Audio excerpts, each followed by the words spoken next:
नमस्कार, मैं हूं मोहम्मद मुशर्रत और आप देख रहे हैं सामाजिक संवाद। अगर मैं आपसे कहूं कि कुछ दिनों बाद आपका घर टूटने वाला है तो आप क्या सोचेंगे? आपसे मेरा मतलब आपसे ही है। लगता है कई बार कि किसी का टूट रहा है तो मुझे क्या करना, मेरा तो घर बचा हुआ है। जैसा अभी हमने पिछले दिनों देखा और लगातार देख रहे हैं कि खोरी गाँव को पूरी तरह से जमींदोज कर दिया गया।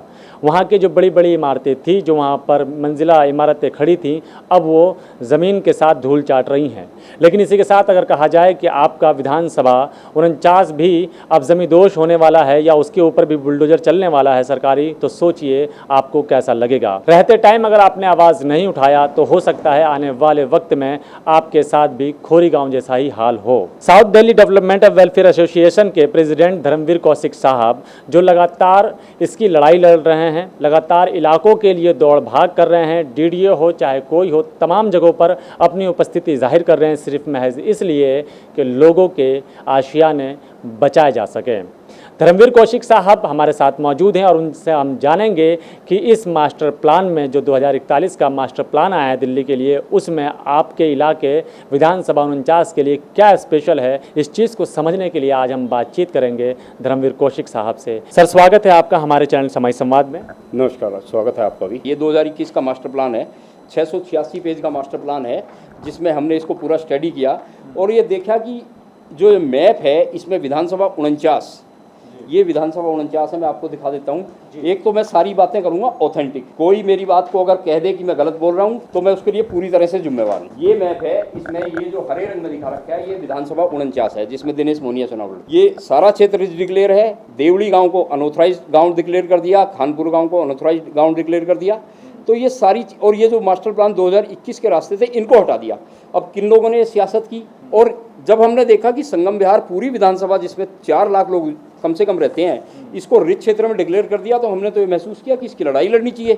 नहीं तो यहाँ जो गरीब तबका बचा हुआ है, जिसने पूरी ज़िंदगी की मेहनत से अपनी कमाई से यहाँ मकान बनाए हैं, वो लोग तो बर्बाद हो जाएंगे। क्यों बर्बाद हो जाएंगे ये बात मैं इसलिए कहता हूँ कि अभी खोरी गाँव का एग्जाम्पल आपने देख लिया। खोरी में रिच क्षेत्र के नाम पे सुप्रीम कोर्ट के ऑर्डर हुए कि रिच क्षेत्र खाली कर दीजिए।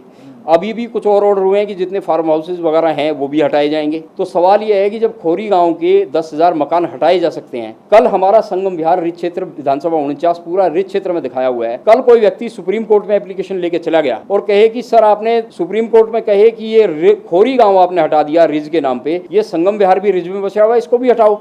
तो मैं पूछता हूं कि क्या सुप्रीम कोर्ट अपने ऑर्डर को ये नहीं कहेगा कि हाँ ठीक है कि ये रिच क्षेत्र है, इसको भी हटाओ? वो बात को पलट तो सकता नहीं, क्योंकि सुप्रीम कोर्ट की साइटेशन पूरे देश के लिए बन जाती है और एक बार जो साइटेशन बनती है उसको बदलाव नहीं किया जा सकता। सुप्रीम कोर्ट की साइटेशन में वो केवल ज़्यादा बेंचों के जज में जाके बदलाव हो सकता है, और मुझे नहीं लगता कि संगम विहार की गरीब जनता जाके इतनी बड़ी फाइट कर सकेगी सुप्रीम कोर्ट में कि हमारे क्षेत्र को हमारे मकान न तोड़े जाएँ। तो इस बीच मैंने ये मैसेज बहुत बार किया संगम विहार की जनता के लिए, जो खासतौर कर विधानसभा 49 में बसे हुए हैं, इसके आप ऑब्जेक्शन फाइल डीडीए में करो ताकि आप लोग अपनी लड़ाई लड़ सको, डीडीए में अपनी लड़ाई लड़ सको कि आपने जो रिज दिखाया है ये रिज नहीं निजी लैंड है, इसमें बसे हुए हैं। तो इसको रेक्टिफाई कराने के लिए ये बहुत जरूरी है। अगर लोग नहीं जागृत हुए और टाइम निकल गया तो एक डेड सीमा है कि उसके बाद डीडीए आपकी बात नहीं सुनेगी। संगम विहार वालों, आपसे बस यही कहना है कि आप जिस इलाके में रह रहे हैं, अगर आपने उसकी जिम्मेदारी नहीं उठाई तो फिर क्या होगा आने वाले वक्त में। अगर आपने आज इलाका अपना नहीं बचाया या इसके लिए आपने ऑब्जेक्शन फाइल सबमिट नहीं किया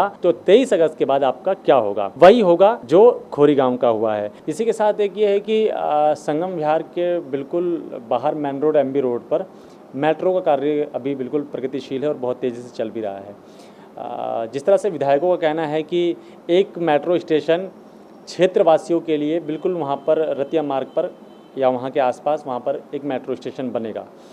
तो अगर ये रिच की ज़मीन है डीडीए के माने तो वहाँ पर जो मेट्रो स्टेशन बन रहा है तो उसका कुछ ताल्लुक समझ में नहीं आ रहा। या तो मेट्रो स्टेशन गलत बन रहा है या तो फिर ये जो रिच की ज़मीन है इसको गलत बताया जा रहा है। ये जो विधानसभा 49 में जो रिच क्षेत्र दिखाया गया है, ये ज़्यादातर हिस्सा निजी लैंड पर बचा हुआ है। जैसे मैंने अभी पहले कहा, सरकार को इस बात की जानकारी है, लेकिन हो क्या रहा है कि ये गलती जानबूझ के की जा रही है या गवर्नमेंट की एक प्लानिंग है। गवर्नमेंट की प्लानिंग खास तौर पर जे जोन के लिए क्या है वो मैं बता देना चाहता हूँ। ये संगम विहार के लिए मेट्रो नहीं बन रहा, ये तो गवर्नमेंट की कोई प्लानिंग हो सकती है।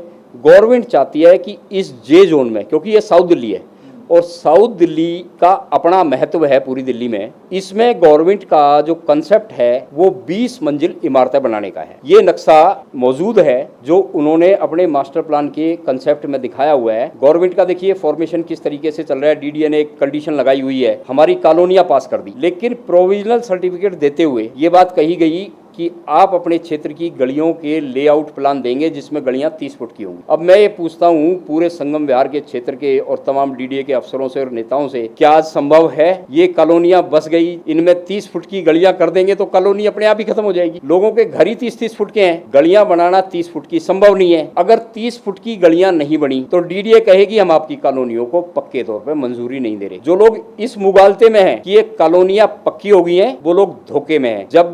जब ये प्रोविजनल सर्टिफिकेट मिले तो सरकार ने हर आरडब्ल्यूए से एक एफिडेविट लिया था कि आप अपना लेआउट प्लान देंगे जिसमें 30 फुट की गलियों का देंगे। पूछ लीजिए हर आरडब्ल्यूए के पास प्रोविजनल सर्टिफिकेट लेने से पहले एक कंडीशन उनके ऊपर थोप दी गई कि 30 फुट की गलियां देंगे और एफिडेविट लेने के बाद ही उनको प्रोविजनल सर्टिफिकेट दिए गए हैं। अगर ऐसा नहीं होता तो डीडीए का कंसेप्ट ये है कि ये पूरा एरिया लैंड पुलिंग में दे देंगे। लैंड पुलिंग से क्या मतलब है, किसी बड़े डेवलपर की एंट्री यहां हो जाती है। एक डेवलपर मान लीजिए एक डी ब्लॉक के लेते हैं, आपके डी ब्लॉक में 1000 मकान है। आज संगम विहार में सर्कल रेट है 38,000 रुपए और गवर्नमेंट की कंस्ट्रक्शन कॉस्ट 100 गज की 7 लाख रुपए मान लो। अगर आपने 4 मंजिल मंगाया है तो 28 लाख रुपए कॉस्ट होगी और 40 लाख का प्लॉट हो गया, तो आपकी प्लॉट वैल्यू हुई 70 लाख रुपए। तब आपको डेवलपर ये कहेगा कि 70 लाख रुपए की आपकी वैल्यूएशन है, या तो ये वैल्यूएशन हमसे ले लो और हम यहाँ पे 50-60 प्लॉट इकट्ठे करके मल्टी स्टोरी बिल्डिंग बनाएंगे। आपका प्रीफरेंस ये है कि 1 करोड़ रुपए का फ्लैट है, कहीं भी देखो आप 1-1.5 करोड़ से तो कोई फ्लैट कम है ही नहीं,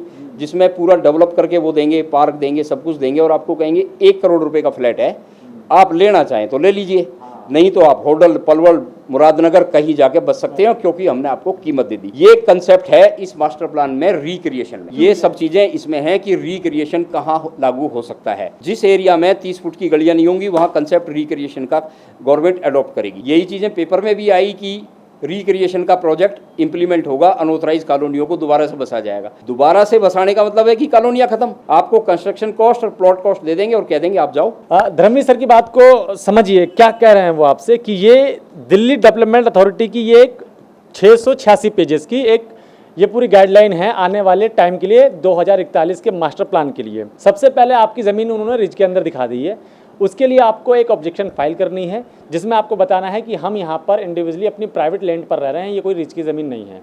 उसके बाद आपके प्लॉटों को भी उन्होंने कहा है कि अगर आप यहाँ पर विस्तार चाहते हैं तो आपको 30 फीट की गलियाँ दिखानी है, गलियाँ, ना कि रोड नहीं, रोड उससे और ज़्यादा चौड़े होंगे। हमारी तो रतिया मार्ग ही जो है वो 30-30 फुट की है, तो गलियाँ तो 30 फुट की है नहीं, 15 फुट, 12 फुट, 8 फुट और पतली पतली गलियाँ भी हैं जिसमें तो निकलना मुहाल होता है। जिनके बैक घर हैं उनसे सोचिए क्या होगा। अगर आपने 30 फुट की गलियां नहीं दिखाई, अगर हम 30 फुट की गलियां बनाएंगे तो हमारे तो 20-20 गज के, 15-15 गज के और 30-30 गज के मकान हैं, तो वो तो पूरे रोड में निकल जाएंगे। उसके बाद आप ये चीज़ नहीं कर पाएंगे तो उसके बाद यहाँ पर आएंगे एक भगवान, वो भगवान आपको आशियाना बना कर देंगे। कैसे बना कर देंगे, वो आसपास की जितने भी प्लॉट्स हैं, जितने भी मकान हैं, सारी बिल्डिंगों को वो अपने अंडर में ले लेंगे, उन सभी को तोड़ देंगे, वहाँ पर एक मल्टी बिल्डिंग बनाएंगे जो 20 माले, 30 माले, 25 माले की होगी समथिंग, और उसके अंदर आपको आपके मकान के वैल्यू के हिसाब से पैसा लगाएंगे और जो कम पड़ेगा, करोड़ 1.5 करोड़ जो भी आपका बनेगा वो आपको उस फ्लैट का देना होगा और उस फ्लैट के अंदर आप रहेंगे। 3 कमरों का, 2 कमरों का आपको फ्लैट मिलेगा। आपका आज मकान अगर 100 गज के प्लॉट पर है, 4 मंजिला बना हुआ है, तो अमूमन मान के चलिए कि आपको 100 गज का एक फ्लैट मिल जाएगा जिसमें 3 रूम बने होंगे और इस तरह से आपको रहना होगा। इन तमाम चीज़ों से अगर आपको बचना है तो आपको कार्य ये करना है कि अभी रहते टाइम 23 अगस्त से पहले पूरे संगम विहार वासियों के प्रति व्यक्ति के साथ, प्रति व्यक्ति के मेल आईडी से, प्रति व्यक्ति के हैंड से एक ऑब्जेक्शन फाइल होनी चाहिए, तब जाके हम कोर्ट में खड़े हो पाएंगे ना। जी एक्चुअली क्या था कि ये जो 30 फुट का कंसेप्ट है, अब हमने ऑब्जेक्शन फाइल किया था डीडीए में, मैंने इनके सबके ऑलरेडी ऑब्जेक्शन फाइल कर दिए हैं। तो हमने ऑब्जेक्शन ये फाइल किया कि भाई हम 30 फुट की गलियां तो कर नहीं सकते, आप हमें बड़े बड़े रोड दे दो, 100 फीट के रोड दे दो जिससे हमारे एरिया में कनेक्टिविटी हो जाए, आपकी जो है फायर ब्रिगेड की गाड़ियाँ हमारे क्षेत्र में जा सकें, जहाँ तक संभव हो वहाँ तक तो 100 फीट के रोडों से जा सकती हैं। 100 फीट के रोड बढ़ेंगे तो सारा क्षेत्र कनेक्ट हो जाएगा उनसे, तो हमें कुछ रिलीफ मिल जाएगी और हमें इससे ज़्यादा कुछ चाहिए भी नहीं। जैसे हम बसे हुए हैं वैसे हमें बसे रहने दो, हमारी कॉलोनियाँ अगर किसी क्षेत्र में रिज में आई हुई हैं तो उनको भी आप मंजूर कर दियो। आप झुग्गियों को भी मंजूर करते हैं जो सरकारी ज़मीन पे बसी हुई हैं। आपने ऐलान किया हुआ है दिल्ली गवर्नमेंट ने, जहाँ झुग्गी वही मकान, तो जहाँ जिसका मकान बना हुआ है उसको भी वहीं रहने दो।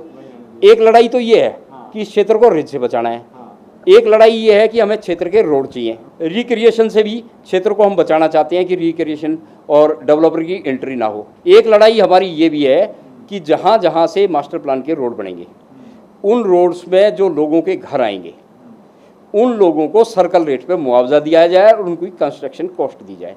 देखिए दिल्ली सरकार फ्री राशन बांटती है, फ्री बिजली देती है, पानी देती है, किसके लिए देती है? लोगों के लिए देती है ना।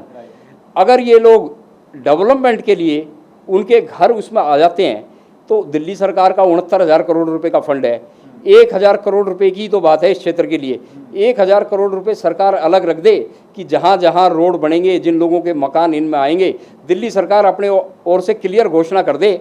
साफ सीधी घोषणा चाहिए, सेक्शन, सब सेक्शन और क्लॉज और सब क्लोज नहीं चाहिए मास्टर प्लान में। हमें तो सरकार से क्लियर घोषणा चाहिए कि भाई किसी को उजाड़ा जाएगा तो उसको सर्कल रेट दिया जाएगा और उसकी कंस्ट्रक्शन कॉस्ट दी जाएगी। हम तो सिर्फ इतनी बात सरकार से चाहते हैं, ये चाहते हैं जो मास्टर प्लान के रोड में आए या जहाँ पे सरकार को डेवलपमेंट का काम करना है, किसी का मकान आए तो उसको उसकी लागत और ज़मीन की लागत दे दे। मैं आपसे जानना चाहूँगा कि 2 शब्दों में हम अगर कहें तो डीडीए क्या कह रही है इन रिज की ज़मीन के लिए? देखिए ऑब्जेक्शन फाइल नहीं हुए तो डीडीए तो ये कहेगी आपने ऑब्जेक्शन फाइल नहीं किया, हमने आपको टाइम दिया था, अब तो आप कर नहीं सकते 23 अगस्त के बाद। साफ है क्लियर कंडीशन, 23 के अगस्त के बाद कोई जबानी बात नहीं सुनी जाएगी। खोरी गांव में हमने जो कुछ देखा रिज के नाम पे, तो हमें तो आशंका है कि रिज के नाम पे यहाँ भी सब कुछ हो सकता है। मैं दूसरा ये भी अब लोगों को एक अपील करना चाहूंगा कि संगम विहार 49 के लोग, जो लोग चाहते हैं कि जहाँ जिनके प्लॉट हैं उनके खसरे नंबर वो वेरीफाई कर सकते हैं कि ये जमीन निजी लैंड में है या रिज में है। वहाँ क्लियर कट लिखा होगा खतौनी में, जिस खसरे में बसे हुए हैं उस खसरे नंबर को चेक कर लें, उसकी खतौनी निकलवा के देखें और उसमें चेक करें कि ये जमींदार के नाम से ज़मीन है या रिज के नाम से ज़मीन है या फ्लड के नाम से ज़मीन है। उसमें क्लियर कट लिखा होगा।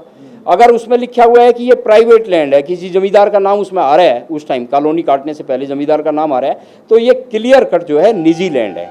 अगर उसमें लिखा हुआ है कि ये फॉरेस्ट लैंड है तो वो फॉरेस्ट लैंड है। तो जहाँ जहाँ निजी लैंड है वहाँ तो लोग लड़ ही सकते हैं ना।